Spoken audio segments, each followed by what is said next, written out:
Well, a warm welcome along to this latest Premier League transfer roundup. Plenty to get through again. It's myself, Warren Ashurst and Tom Hill alongside to take you through the four main stories of the day. And we start off with Manchester United, who look to be linked with every single player going at the moment. And the latest being the Bournemouth midfielder David Brooks. Brooks only joined the Cherries last summer from Sheffield United, but he was a big hit for Bournemouth last season in the Premier League. And Tom, this looks to be the route that United are going down, looking at maybe more younger players with an eye to the future. Yeah, definitely. Obviously, that's what Ole Gunnar Solskjaer knows, Warren. He was one of the young crop coming through years ago. And it's really a good approach because if he's going to build a project at Manchester United, he wants players that are going to be with him for many years. And there's sort of a feel about David Brooks that I don't think he's a one-hit wonder. He was his first season in the top flight, he excelled, and a couple of injuries actually derailed his progress.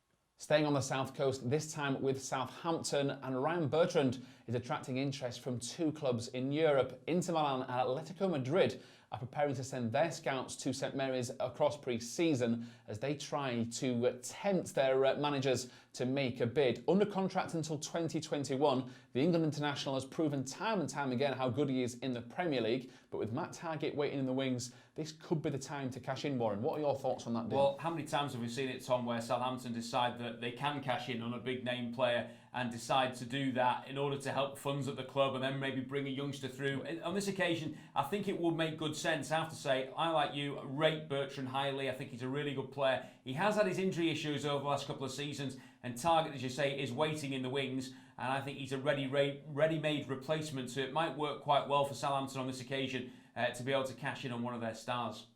Another player who may well be playing at a higher level is Bradley Dack, because he looks like he's going to be leaving Championship club Blackburn, who said earlier in the summer that they probably couldn't offer him the money that would take to keep him at the club. Dack now has indicated that he's keen to move on, and it's Aston Villa who are being linked with the former Gillingham man. Villa, of course, Premier League new boys, maybe wanting to just watch that budget in terms of how much they spend.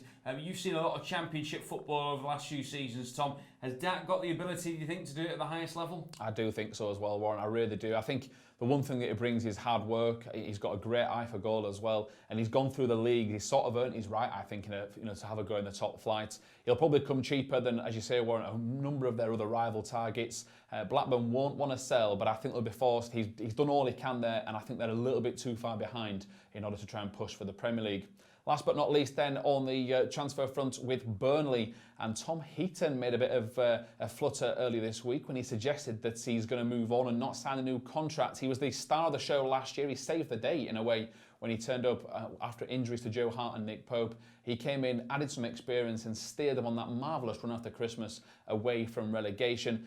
As I mentioned, they do have Hart, they do have Pope, but will they sell Tom Heaton? It's a big gamble, that. It is, and everybody was talking towards the end of last season, they can't have three goalkeepers like that who would all expect to be playing first team football, and Heaton was probably the last one that people mentioned in terms of leaving. People were saying maybe Hart and Pope might be on the way, one of those two.